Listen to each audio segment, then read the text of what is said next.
আজকে বৃহস্পতিবার না? আজকের এই রাতটা যে জুমার রাত জানেন আপনারা?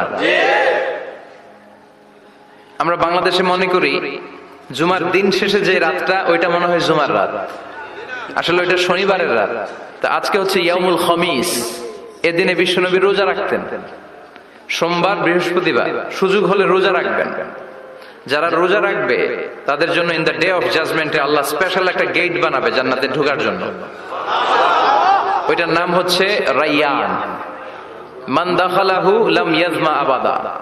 একবার who can enter within this door he will never be thirsty again. একবার যে দরজা দিয়ে জান্নাতে ঢুকতে পারবে আজীবনের জন্য তার গলার তৃষ্ণা মিটে যাবে। তো এই রাইয়ান দরজা দিয়ে ঢুকতে হলে আমাদেরকে মাঝে মাঝে সুন্নাত নফল রোজা রাখার অভ্যেস করতে হবে। রাজি আছেন তো? অনেক মুরব্বীরা রাখতে চায়, তো রাখতে চায় কিন্তু নিয়ম জানে না। অনেকে শুধু শুক্রবারে রোজা রাখে, এটা মাকরু। শুধু শুক্রবারে রোজা রাখা মাকরু, শুধু শনিবারে রোজা রাখা মাকরু। সুন্নাহ হচ্ছে সোম আর বৃহস্পতিবার। বিষ্ণুনবী সোমবার রোজা রাখতেন। সুইলা আন ইয়াউমিল ইসনাইন, নবীকে জিজ্ঞেস করা হলো নবী সোমবারে রোজা রাখেন কেন? বিষ্ণুনবী বলেন ফিহি উলিদতু, এদিনে আমি জন্মগ্রহণ করেছিলাম তাই শুকরিয়া স্বরূপ রোজা রাখি। আজকে হচ্ছে ইয়াউমুল খমিস মানে বৃহস্পতিবার, কিন্তু আজকে মাগরিবের পর থেকে সূর্য ডুবার পর থেকে যে রাত হয়েছে, রাতটা কিসের রাত? জুমার রাত। জুমার দিনের জুমার সালাতের এত গুরুত্ব কেন? বিষ্ণুনবী জুমার দিনকে বলেছেন ঈদের দিন। কিসের দিন? কথা বলেন। আমাদের দুইটা ঈদ আছে না? ঈদুল ফিতর, ঈদুল আজহা। এর পাশাপাশি জুমার দিনকেও বিষ্ণুনবী সাল্লাল্লাহু আলাইহি ওয়াসাল্লাম বলেছেন হাদা ইয়াউমুল ঈদ, হাদা ইয়াউমুন জাআলাহুল্লাহু লাকুম ঈদান। তাবারানির হাদিস। বিষ্ণু বলেছেন এটা এমন দিন যে দিনটাকে আল্লাহ তাআলা তোমাদের জন্য ঈদের দিন হিসেবে ঘোষণা দিয়েছেন। পড়েন আলহামদুলিল্লাহ। আগামীকাল। দিনটা কবে? আগামীকাল। বলেন তো পৃথিবীতে সবচাইতে 365 দিনের মধ্যে শ্রেষ্ঠ দিন কোনটা? জুমা। আরাফার দিন। কোন দিন? কথা বলেন। হজে যারা গিয়েছেন আরাফার দিন দেখেছেন না? ইজহার আর রেদা পরে আমরা লাব্বাইক আল্লাহুম্মা লাব্বাইক বলি। এটা সারা বছরের মধ্যে শ্রেষ্ঠ দিন। আল আরাফা আল হজ্জু আরাফা, আরাফাটাই হজ। কেউ যদি আরাফার দিনে থাকতে পারে তার হজ হয়ে গেছে। আলহামদুলিল্লাহ কোন? আলহামদুলিল্লাহ। আর হজে সব করেছে, আরাফা করে নাই, হজ হবে না। কথা বলেন, হজ হবে না। তার মানে বছরের শ্রেষ্ঠ দিন আরাফার দিন। এদিন আল্লাহ এত সংখ্যক বান্দাকে একসাথে ক্ষমার ঘোষণা দেন, বছরের কোন দিন এত মানুষকে ক্ষমা করেন না। আবার শয়তান ওই দিনে এতটা লাঞ্ছিত বোধ করে, এতটা অপমান বোধ করে, বছরের কোন দিন শয়তান এত অপমানিত হয় না। এজন্য বিশ্বনবী বলেছেন খায়রুদ দুআ দুআ ও আরাফা, সবচাইতে শ্রেষ্ঠ দোয়া আরাফার দিনের দোয়া।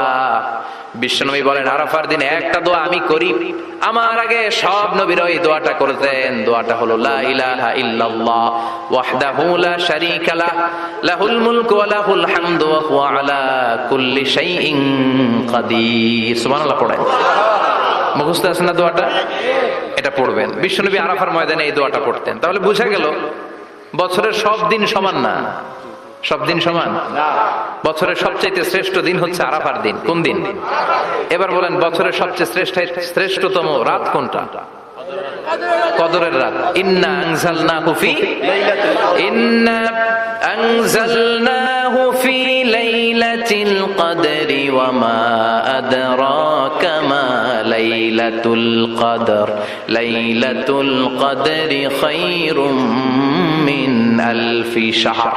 হাজার মাসের চেয়ে সেরা। ওই রাতে ইবাদত করলে, হাজার মাস যাবত ইবাদত করলে যে সওয়াব, ওই পরিমাণ সওয়াব আমলনামায় তুলে দিবে কে? শ্রেষ্ঠ রাত কদরের রাত। এবার বলেন বছরের সবচাইতে শ্রেষ্ঠতম মাস কোনটা?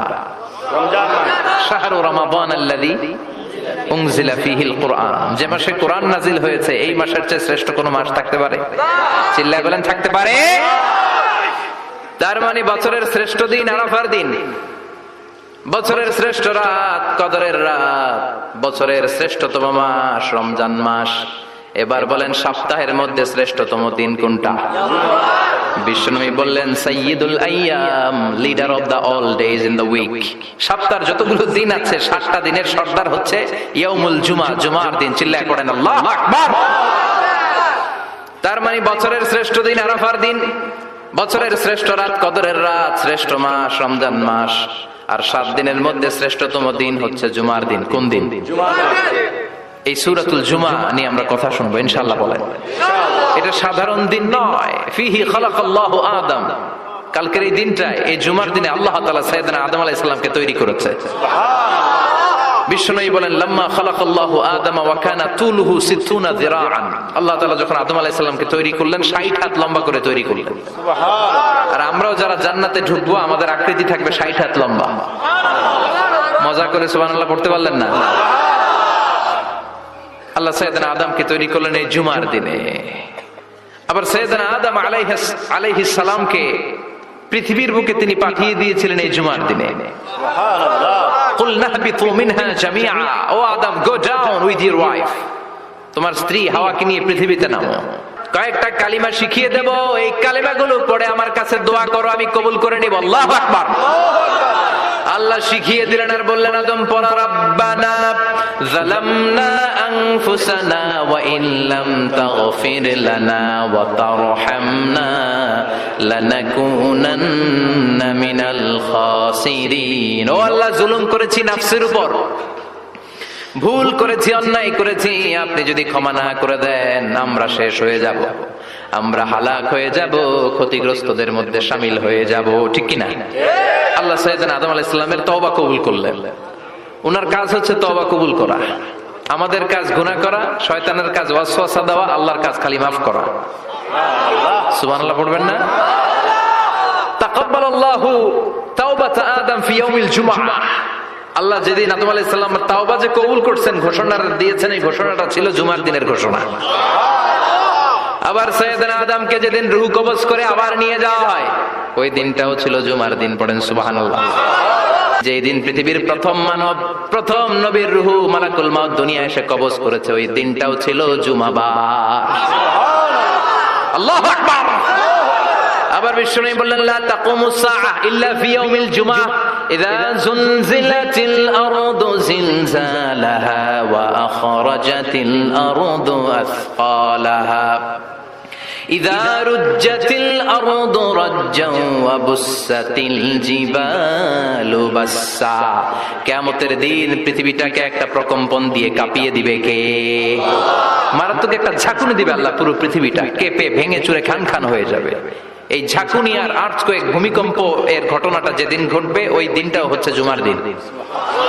চিৎকার করে পড়েন সুবহানাল্লাহ। তার মানে আদম সৃষ্টি হলো জুমার দিনে, দুনিয়ায় নামিয়ে দেয়া হলো জুমার দিনে। তওবা কবুল করে